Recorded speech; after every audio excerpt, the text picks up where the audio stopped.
Welcome to Backseat Admiral and Ion Radio.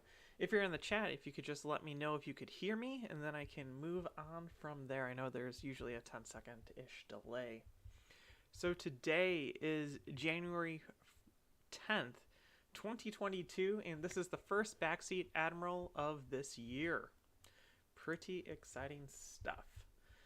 So let me just wait a few more moments. It looks like we have a couple people in chat.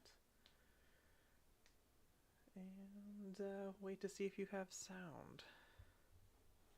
No, yep, it should be sound. Okay, cool. Thank you very much for letting me know I have my sound. So let's get talking. First, I'm probably going to try to keep this a little bit shorter than normal today. It's like 5 degrees here and it feels like -5 out, so the air is very, very dry. And normally, like through our talks of this, my voice starts giving out near the end. And yesterday, Ken and I were doing some recordings, so it's like really dry, and I don't know how long my voice is gonna last through it. So today we're going to be discussing episode 4 of season 3 for us. Always, big spoiler. If you haven't watched the episode, you should go watch it. And after this, you should just go maybe rewatch it, because I'm going to talk about a few things that we made mistakes on and that could be improved on for later. So we're going to just jump right into it and check it out. Okay, so this fleet was Ken flying Radis and myself flying the TF-1726 list. So we'll go through my list first. And I tried something different this list, and if I were to play it again, I think I would probably stick with the same thing until it works. That's usually how I go. So I have TF on something that I hate doing, which is on a lifeboat, which wasn't really much of a lifeboat in this game for him. So it's just a hard cell transport with CommsNet, and the idea is to keep him away from the enemy, which didn't work, and to pass out tokens to my bigger ships to help power them. Then I have a Recusant class light destroyer with B2 rocket troopers, assault photon torpedoes, and linked turbo laser towers. So the idea for this is they can supply their own TF raid tokens then.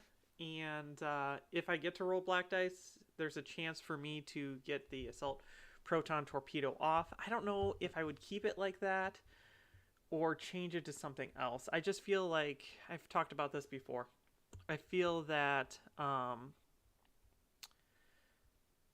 black criticals are harder to come by now in 1.5, and I don't know if it's worthwhile. So the reason why I don't have Patriot Fist on this is I want to try to get it into a double arc, but like honestly, I would drop the assault proton torpedoes for Patriot's Fist. It would just work a lot better. So B2 it so that you can add things to it, and then Patriot Fist. Done. Next ship. I have a Munificent class comms frigate. It has a B2 rocket trooper again, just so I can pass out the tokens. Projecture experts, so I can hopefully heal probably the Recusant, because it's going to be taking a lot of damage being like that front ship. And then linked because I'd like to reroll all the hideous red dice. Really not much else to say about this. It kind of did its thing. It kept some of my hard cells alive for a little bit longer than they should have. I have 2 hard cells. Both of them are battle refits, so I can get those B2s on it, and then I have linked turbo laser towers as well.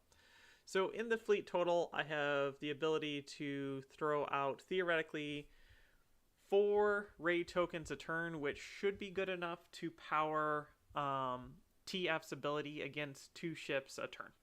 Or just 1, doesn't really matter. But there you have it.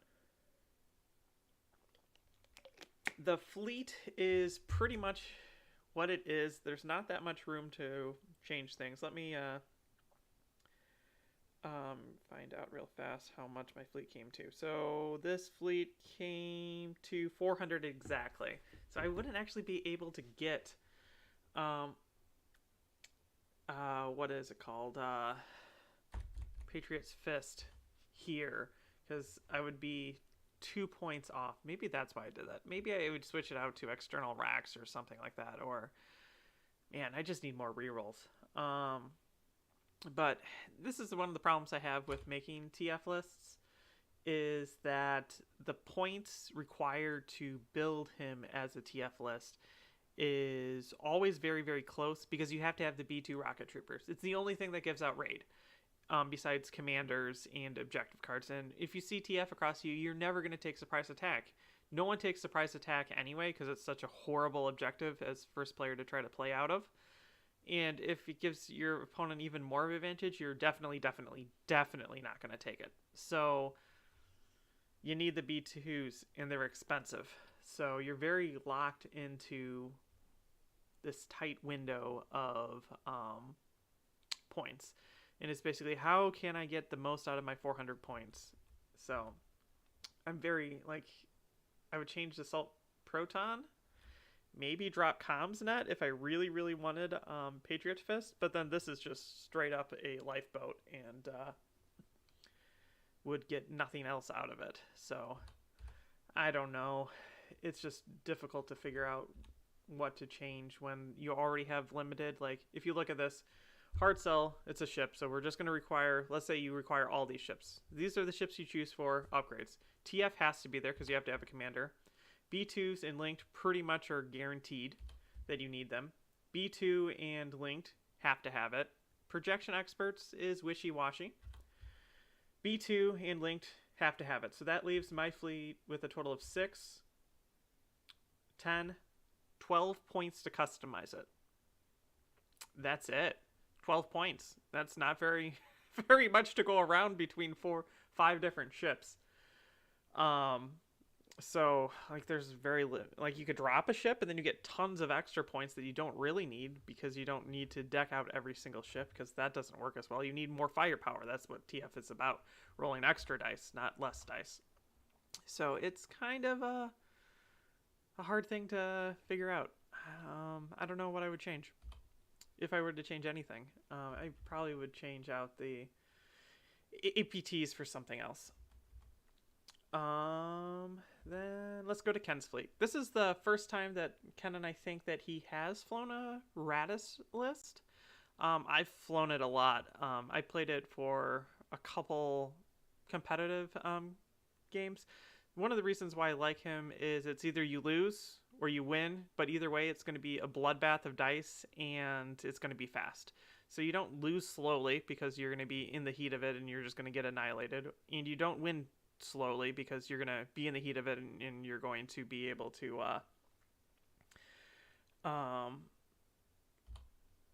do what you need to. So we have an MC-75 armored cruiser with Admiral Radis, Walix, local fire control, hardened bulkheads, electronic countermeasures, external racks, XI-7s, and aspiration. So originally Ken had this being Profundity, thinking that he could drop the MC-30 out, and like the day of, I'm like, I would love to be able to drop an MC-30 out with Profundity, but you can't do that because of the Command 1 limit for it. And he's like, oh no. And he's like, well, how do I change this fleet? I'm like, just add aspiration to it. It'll be fine. Like, whatever. And it actually benefited him because he was able to shift all the shields to face me. But for the most part, this is a pretty standard build.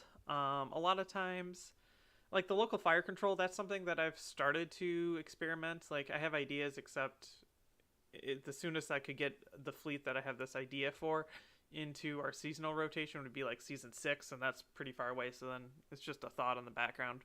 But for salvo MC-75s, I think it would be fun, but you would really have to dedicate to it. It just makes this ship a little bit more annoying to try to shoot, especially when you're smaller ships like I have. Then you have the MC-30, and it's got ordnance experts, because it's good, advanced projection, APTs, and foresight. It's pretty much your standard, here's a cheap MC-30, and I hate them. So, nothing to change there. And then you have the MC-70 or MC-80 battlecruiser, which is what's going to be dropped in. I mean, technically you could do it with the MC-30. It's nowhere near as good as dropping a Mon Caron into someone's face. It is gunnery teams, point defense ion cannons, XI-7s, link turbo laser towers, and the Mon Caron title. I like pretty much all of this.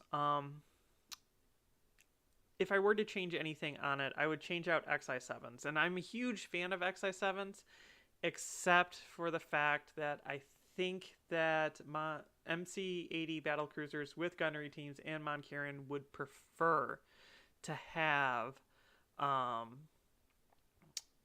spinal armament. And it just greatly increases, like, being able to throw 5 red dice out the front is way better than 4. And being able to do it twice every day that I do this, window update wants to happen, and so that's really the only upgrade here I would switch out. Point defense ion cannons basically keep you alive from fighters, and because it can drop in at range and then move in, it's fine. So that one's a little wishy-washy if you really needed the points to gain bid, because I don't remember what Ken's bid is, but a lot of times I find with Radis you need at least 15 points to 20 points to guarantee that you can go first, because you pretty much want to go first.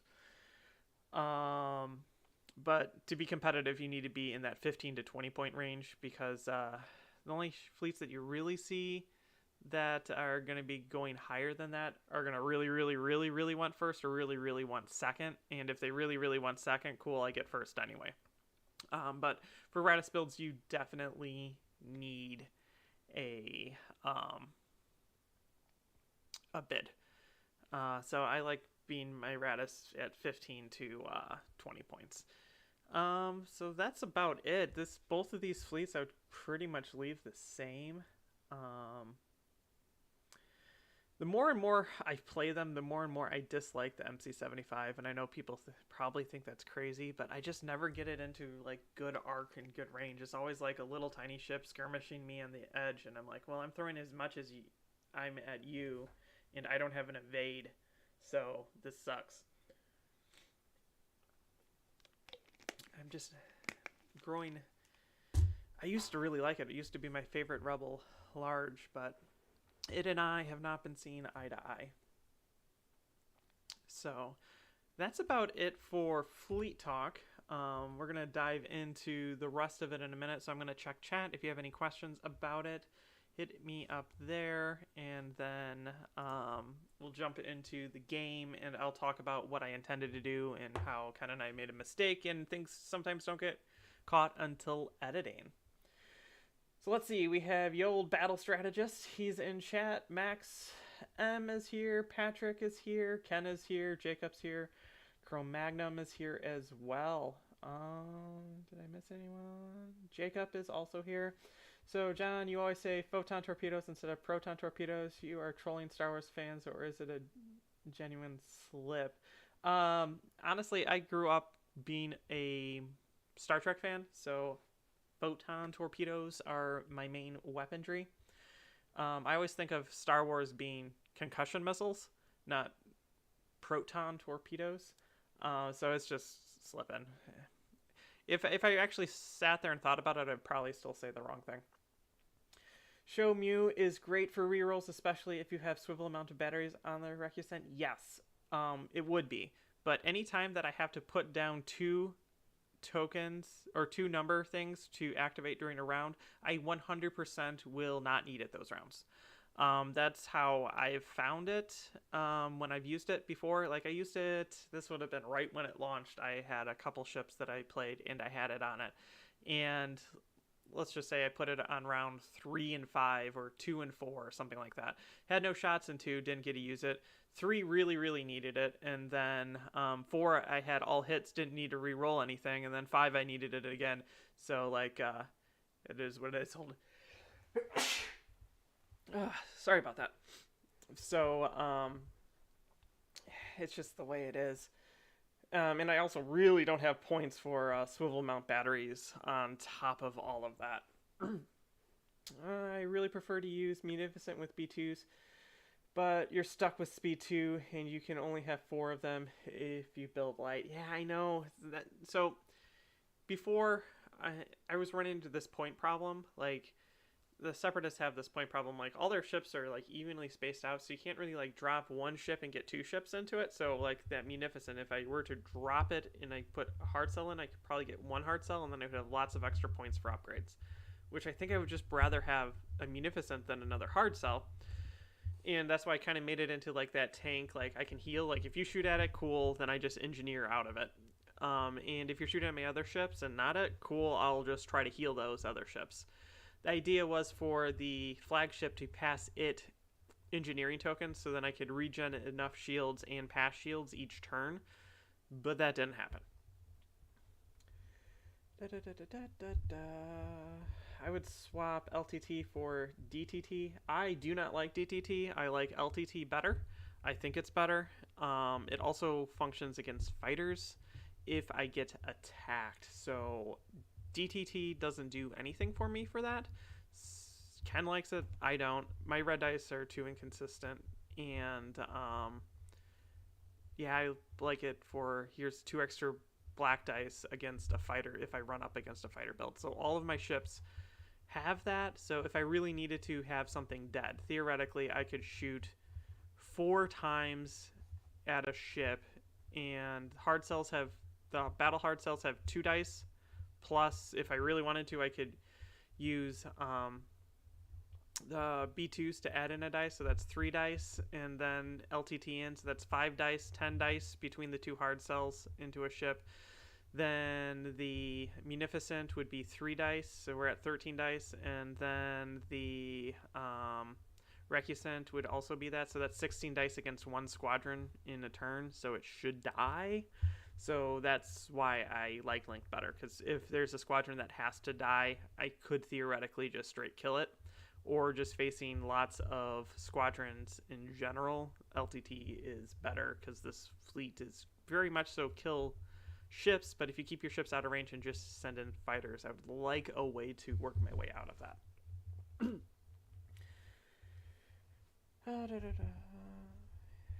Yeah, XI7s and Monkiran kind of work against each other. Yeah, like, I'm getting to the point now that if you don't get accuracies, you just basically are like, cool, use a defense token and then spend it, and then hopefully I can hit you again. Doesn't always work for me. Usually whenever I go to overload defense tokens, it's like red dice are like, hey, I don't want to work. 3 blanks. Good luck. And you're like, oh, I just needed 1 hit and then maybe, or a crit, and maybe then Ken would have to use a redirect or something, but no, we'll just leave it as blanks.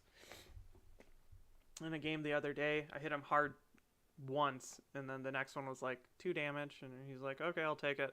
And then the next one was blank, and then the next one was blank, and I'm like, well, there goes the chance of overloading defense tokens. That's a lot of fun. Ken says his bid was 14 this game. Cool, that's respectable. That's also a respectable bid in Ken and I meta, because most of the time we don't really build bids, but if I were to build a bid, recently it hasn't been that big, because I'm very comfortable playing second player or first player with most of my fleets, so it doesn't matter to me, so I don't bid at all. And but Radis has to go first, and if I go up against a Radis build, even if I had bid and want to go first, no, that's cool. I'll go first and make you go second, because you really want to go first, and it's better to throw off other people's plans.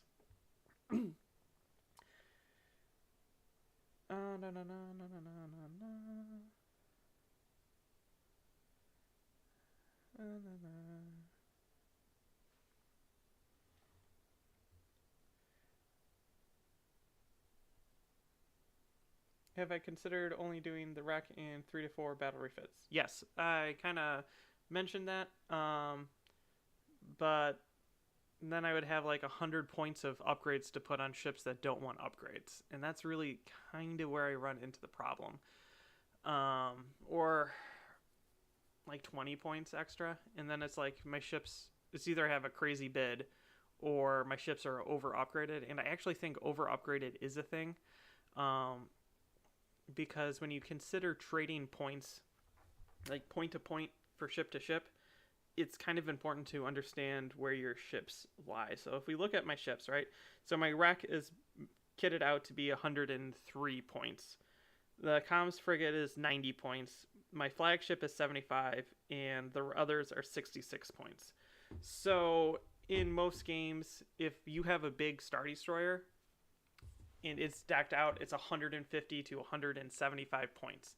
So that means I could go up against you and I could lose all of my hard cells and still win. And so if I were to put more points on the hard cells, then me trading them out isn't worthwhile. But that's just that. Okay, so I'm going to now jump into the game itself and talk about what I was actually thinking about happening and then what happened in the game. So here we go with turn 1. We are playing Solar Corona, which my objectives are surprise attack, which Ken doesn't want because he doesn't want his flagship to have to be in a certain spot and then get raided. I also have contested outposts, which Ken doesn't want because then I get to sit in a spot with my battle line and collect points. So he chose Solar Corona. The advantages of Solar Corona is that Ken has to deploy everything first. And we don't do that. So Ken deploys his MC-30, and then I put down a ship. And then Ken gets to put his flagship down to counter my ship that I put down. And that should never have happened. I should have had full knowledge of what Ken did before I put down a ship. And honestly, that's the reason why this went as horribly as it did for me. Because the entire game, I'm like, man, how did I get out-deployed? We're playing Solar Corona. I should have, completely out-deployed Ken here. There's no reason why he should have ever had an ability to out-deploy me. How did I get out-deployed? That's what I was thinking this entire game. And that's because we didn't play it right. And it happens. I think this was game 3 or 4 of the day, and it was right before we decided to take a food break, which we probably should have taken a food break first. But it happens. So if you look here is his flagship. So that means his MC-30 is going to cut off my flagship, which people were asking us in the comments, was it to bait Ken? 100% it was to bait Ken. But it was because in my head I could put it wherever I want to counter Ken's deployment, which isn't what happened. So the idea for where I put this is, if you do it at home, you can find it out too. But if you draw a line for the flagship straight up to the top, so that puts us right about here on this card, and you go about 2-3 inches over, and then you put the ship there. What this means is that my flagship appears then to be out in the open, and Ken can never catch it. And that was the idea, and that was the goal. So if I were to now flip through all these things and show you where my ship would be each turn, it would be like that perfect organization of Ken goes after my flagship, it moves behind my ships, and my ships smash whatever Ken put down. Didn't happen. And if you look, then the entire thing, I'm 1 turn off of where I want to be. And it sucked. But it is the way it is. So, turn 1, just imagine this ship is right here to counter this ship going down. And move it over. If you see here, this ship is going to die. And Ken actually turns away from my main force. I wanted him to come here. So he should be facing this direction right here, which would put him in line with this gun line that comes into him. And this ship, if it was here, moving speed 3, would now be here. Safe.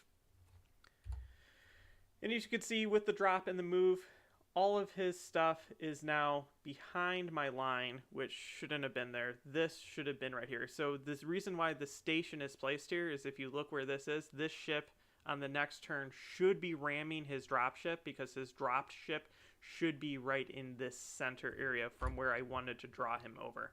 This is where I wanted him to drop. And what that would mean is the Recusant would then sit on the station. I would get to ram you, drop back, heal, and then you're stuck either on debris fields or stuff, not on the station because I claimed the station. which is right where I wanted it to be, right there. But my flagship instead was here, and Ken's fleet dropped here because we didn't actually play the objective. That's really what it comes down to. Which then I lost control of deployment, which is why I choose the objectives I pick. So then I can control the flow of battle. And when we didn't do that, then I couldn't control the flow of battle. So then at the end of this turn, this ship should have been here, which is actually out of range of his dropship, because his dropship would come in here. He could shoot my wreck, which it wouldn't be able to yet because it's back here. So he would have no shots when he dropped, or he would have to have moved in another turn with his MC-75. And then this ship would have curved around the back, lifeboating my ship, passing tokens to this ship, which would have been engineering to help keep these three ships in the front alive. But instead, all of my small ships are out of range, not being able to do their B2 stuff, and Ken got behind me, which should never happen when you're playing Solar Corona, especially against an MC-30.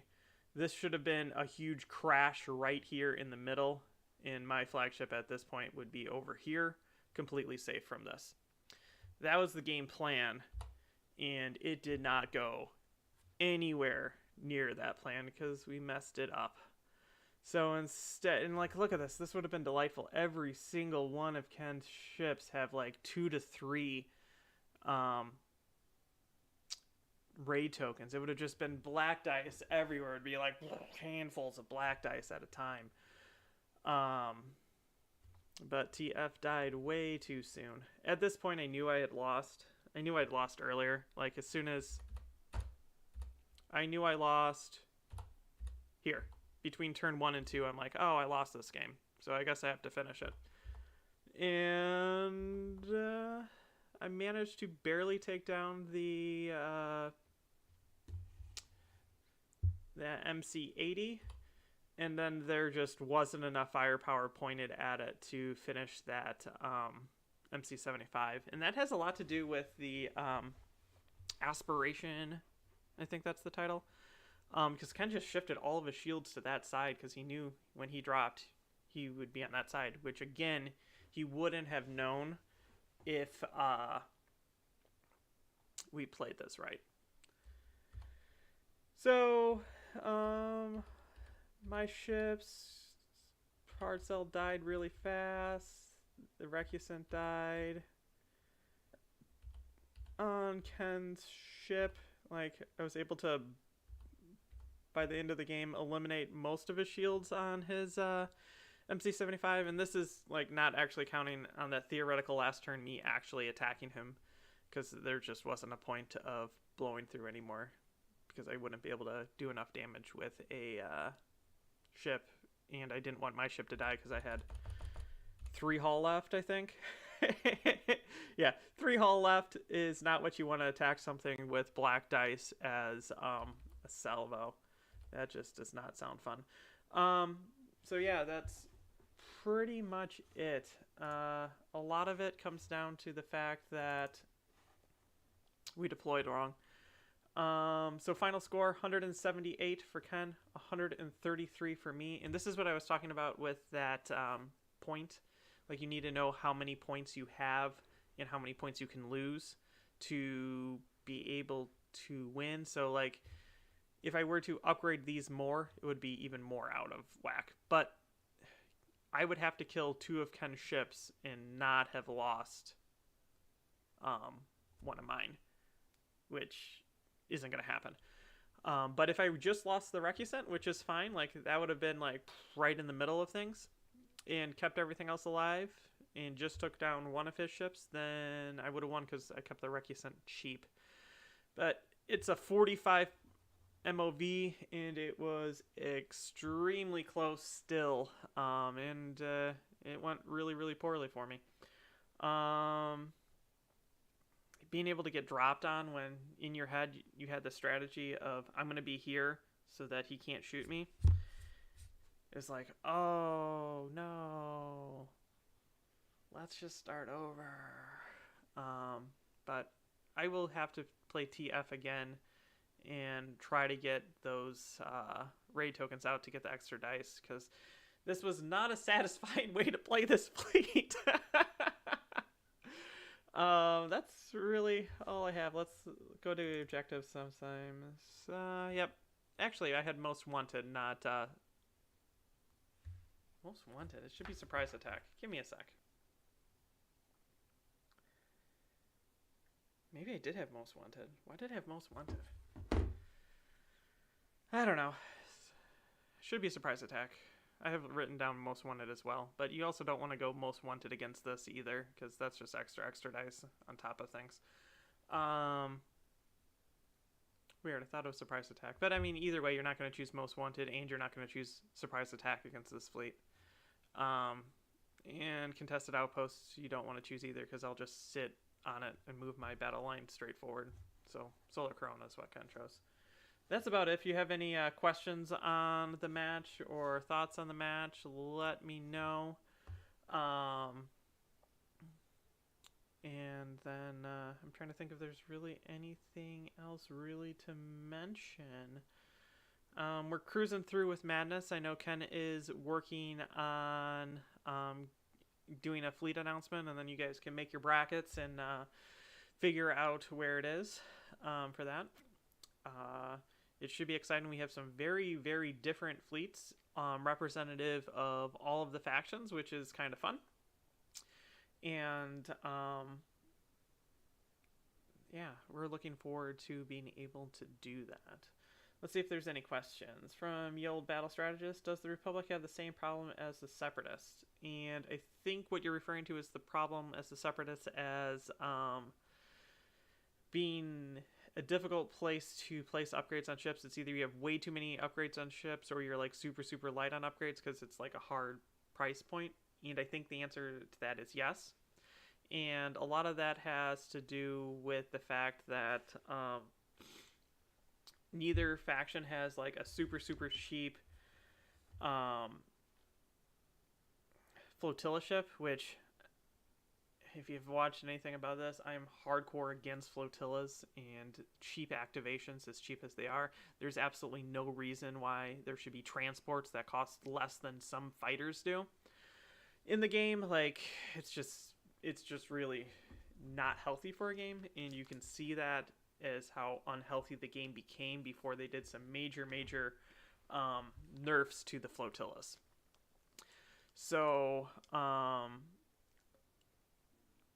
even though it makes harder choices, I would rather harder choices in the game, because then it's a harder choice and you're making decisions before you're deploying fleets, than easy mode of, oh, I have 40 points, I guess I get 2 activations with CommsNet transports. Or honestly, most of the time I start my Rebel fleets with, here's 2 CommsNet transports. Maybe I'll switch them out for Bomber Command or something else if I want to, or I add an upgrade or 2 to the officer slot. But like, most of my fleets start with 40 points, 2 activations. It's ridiculous. You can't even buy 1 activation for either faction, really the Republic or the CIS, for 40 points.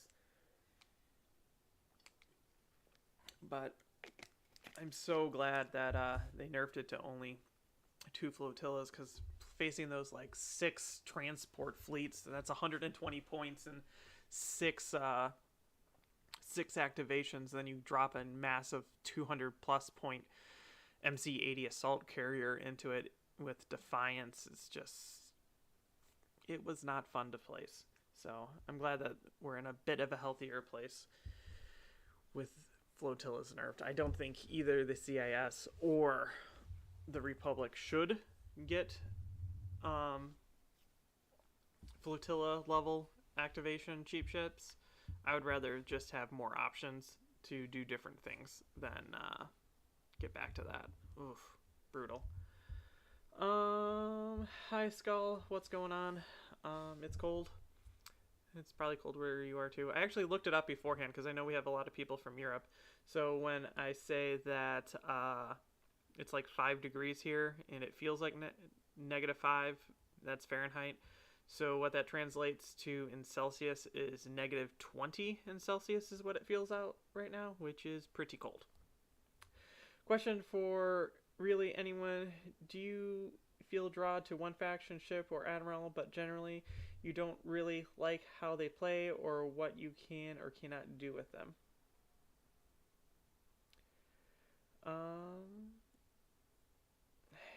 So Skull, you like playing Gar, but you're struggling with them. So Ken and I actually just had this conversation.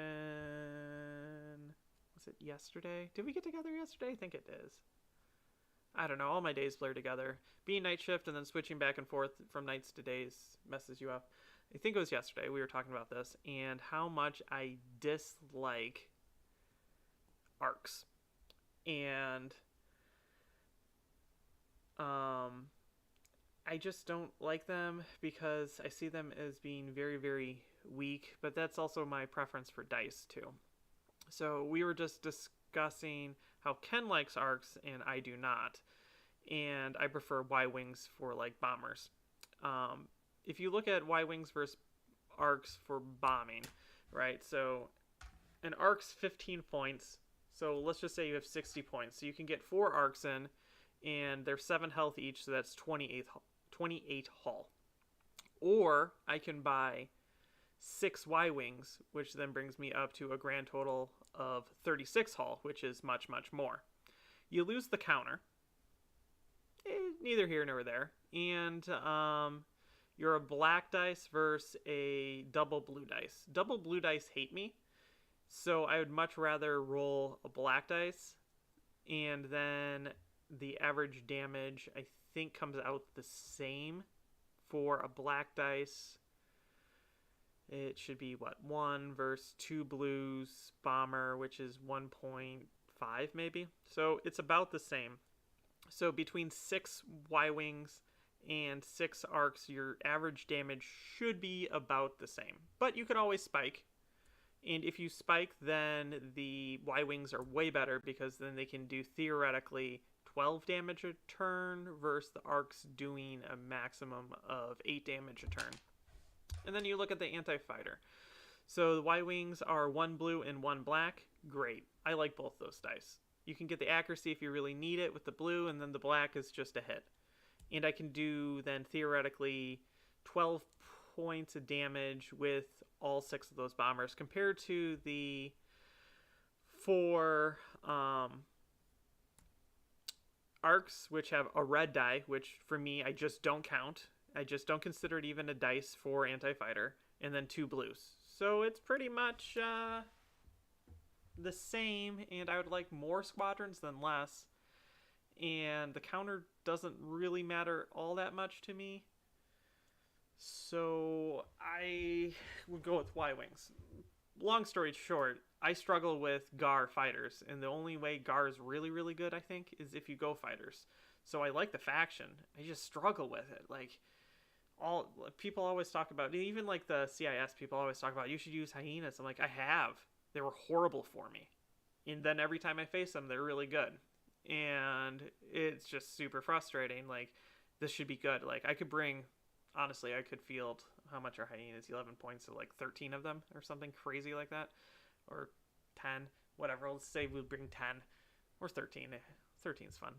I could bring all of them. I could bring as many hyenas as you could fit into a thing, and they still won't work.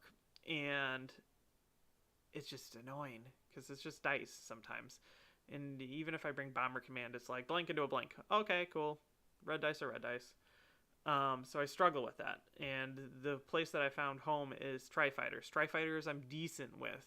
But then I'm like limiting myself to 1 fighter compared to like Imperial. I could do Fire Spray. I've done TIE Bomber. I've done TIE Fighter. I've done TIE Interceptor. I like all of them. I've done like Bounty Hunter Aces. Really good. I've done Decimators. Those are fun. I've done Lambda Shuttles with, shenanigans. Like, I've done multiple different fighter builds with the Empire, and I've enjoyed all of them. Then you go to the CIS, and it's like, Vultures aren't really that fun. I don't like B-22 spam isn't a thing because you have to have other fighters with it, and that sometimes doesn't work. I don't like hyenas because they haven't worked, so that's Tri-Fighters, I guess. I would like to like all their fighters, but I just don't because they haven't worked. And then you go to the Republic, and you're like, Jedi are cool, but really expensive. I don't like arcs because of their dice complement. I don't like Um, the torrents, because their dice complement, and they're like weak X-wings, and I already am not a huge fan of X-wings, but I can use X-wings. No rerolls is hard unless you have Tauren. So I'm like, this is like kind of brutal for these two factions. I really want to be really good at them, but then I'm like, if I really wanted to play fighters, I'm going to go back to the Empire, because the Empire Alpha Strike is just way better than everyone else's. So yeah, I totally get that. Wanting to be a faction and then not really playing it right, or having trouble playing it. Musi, hey guys, long time no see. Congrats on the baby, John. Thank you. Baby is coming along this Saturday. We're gonna be, I think, like 36 weeks along, so baby can be coming at any time now. So we're trying to get everything ready for that. We finally got all of our furniture in and crib in place, so like that room is coming together. But it's gonna be a big change, and we're both super excited for it. Actually all three of us, my wife and I are super excited, and then Ken's excited for us. Do you prefer blue heavy or red heavy fleets, or all collaborative dice balance for John and Ken? I clearly dislike red fleets. I've always been more of a mid-range player to close than a long-range player. And that has a lot to do with the fact, like, I don't play far away carriers. I always have, like, an ISD-2 or a Kuat going in for the kill with fighters, because I like hitting as much as I can all at the same time. So I tend to be blue/black player. And if you look back at all of my Sato builds so far, most of them are best when I'm converting to blue or black dice. Why would you convert to red? You're insane. But like even at red range, like I'm pretty good with him at close range. You just move into brawl and you just switch everything to black dice. It works great. Do what you want with your defense tokens. You won't have any next turn. That's kind of my theory with it. James, yes, you should go back and watch that episode. I'll give you a quick, brief explanation of it. Is that I think we go into the history of it a little bit into it, but you used to be able to take as many flotillas as you want. So I always wanted to play this game that I had Darth Vader and I had Assault Gazantes, because the Assault Gazantes have red dice out the front, and with Darth Vader, if you're staying at range with an Assault Gazante, you're probably not going to be shot, and you have that evade. So you just roll in a red dice, you concentrate fire, you spend Vader to re-roll it, and it's like 2 damage, boo, doo, doo, doo, and then you do it with like 7 ships multiple times. It's a lot of fun to play, not to face. It's really annoying to face, because then you get in and it's like scatter. Sorry. So you should check that game out. It's interesting. That's to say it the least. Ken, I'm a big fan of the MC30 and their black dice. However, since 1.5, it's getting more difficult to get off their APT ACC crits. Yes. Ken is also a fan of Arca-10 fleets and those red dice. Ken is very much a red dice fan, because he's a fan of red dice, and red dice like him. Red dice and me have a very much I hate them and they hate me relationship. Blue dice and I tend to be friends unless they're squadrons, and then they're like, oh, you remember when you wanted all those blue crits for your heavy ion emplacement? We're giving it to you now. I'm trying to think of what this episode is for this week coming up. Let me look real fast. Ken and I are still getting back into the swing of the things. From Ken just finished moving. I'm getting ready for a baby. Things are crazy busy. So, we're both getting, if you would, our lives back together. This next week is going to be Admiral Constantine versus Agate. And it's actually, Agate is one of our Patreon fleets. And it's a interesting, fun match. So you have that to look forward to later this week. Actually, after I'm done with this, I'm going to go downstairs, render it, and upload it so that Patreon can get it a little bit early. Give me 1 second.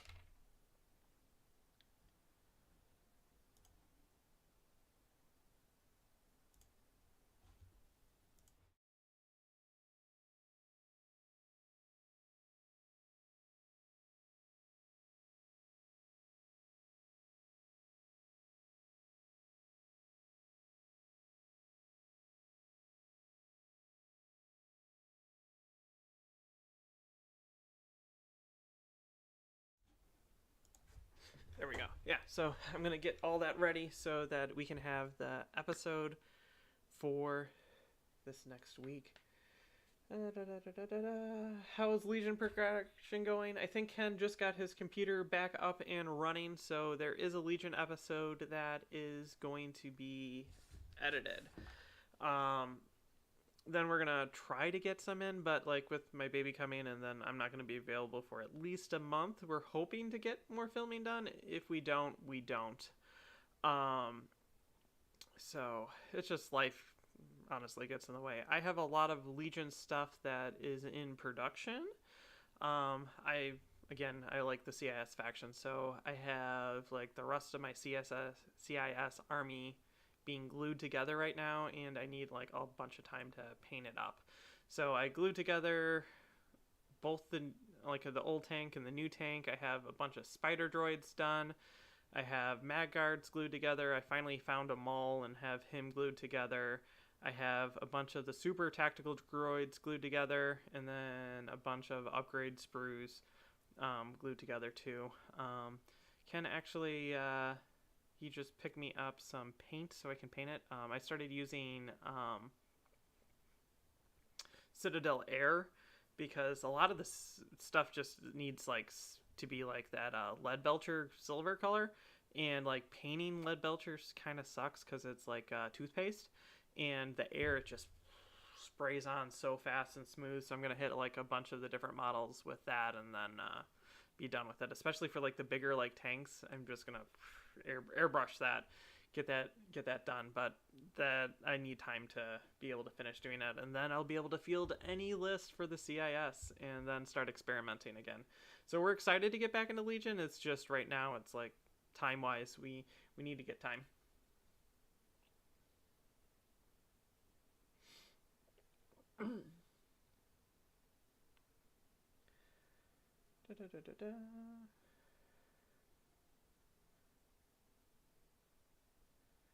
Do I prefer Armada defense tokens versus Legion defense dice? I 100% like tokens better. And I've played a lot of games in the past that involve like defense dice.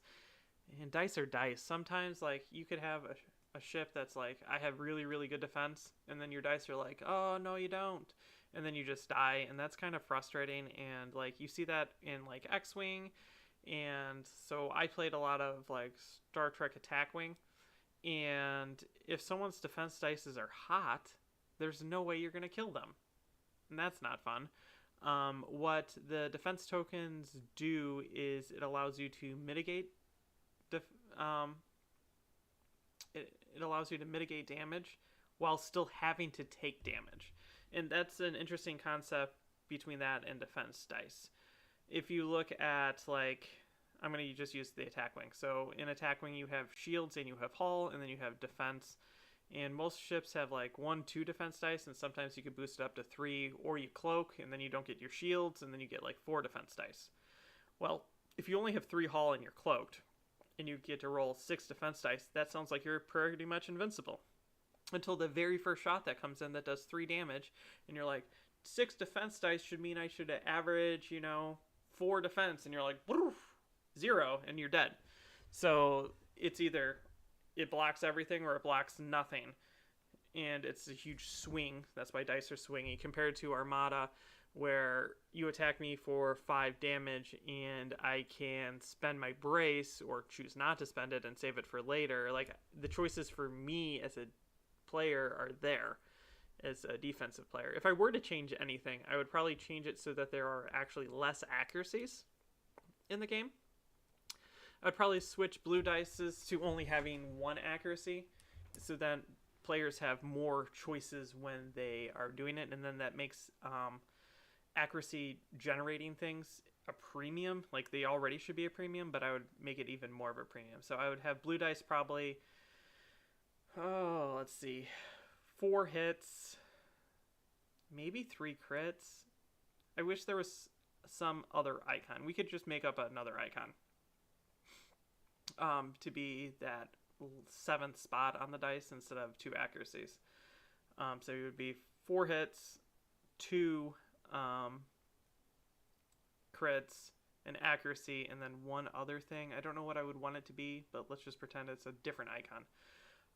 Maybe something that just works with ion cards, like a special type of thing. But I would try to limit accuracies.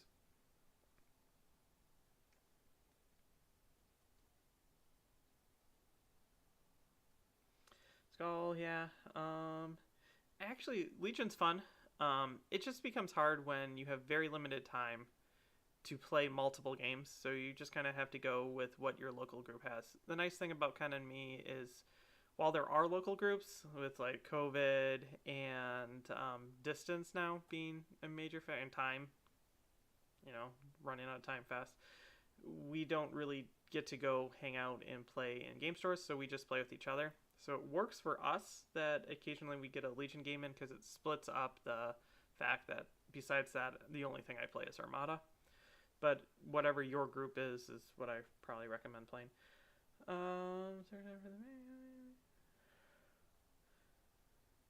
Baby number 4. Wow. That is a full household for you, but congratulations, James. Jacob, I've got 5 kids. It's a great adventure. Changes you for the better. That is a lot of kids, guys. That's 9 kids between the two of you.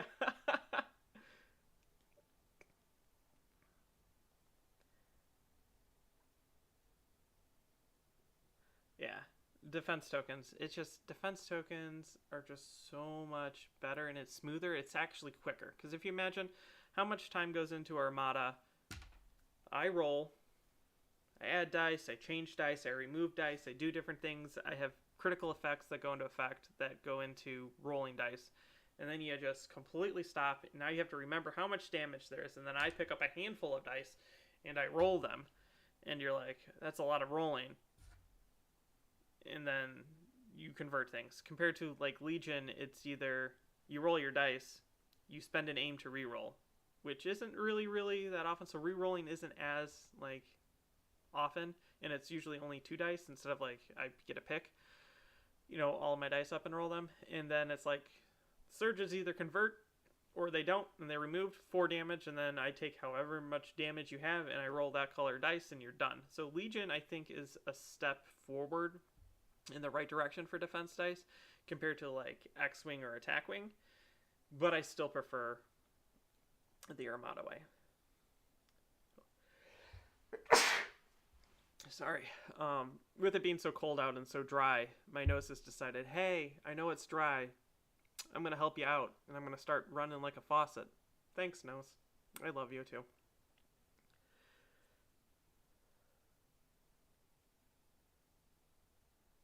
Yeah, your local Legion group fell apart. That stinks.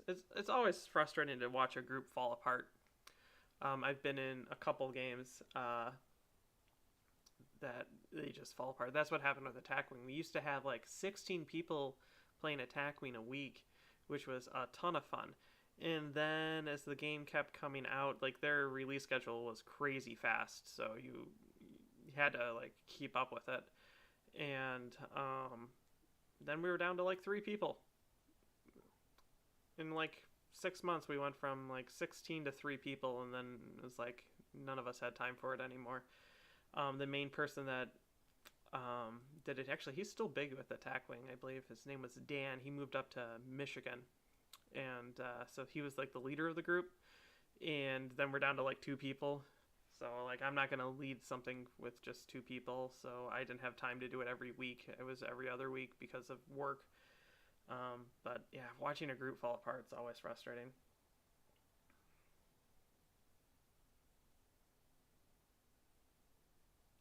Yeah, time and cost and storage. Storage is huge.